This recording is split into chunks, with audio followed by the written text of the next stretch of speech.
Tungkulin sa isa't isa. Huwag kayong mananatiling may utang kanino man, maliban sa utang ng pagmamahalan. Sapagkat ang nagmamahal sa kapwa ay tumutupad sa kautusan.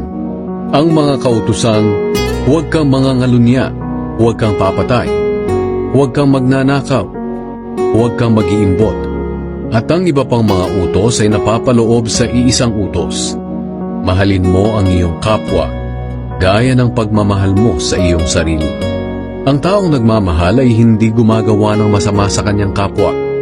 Kaya kung nagmamahalan tayo, tinutupad natin ang buong kautusan.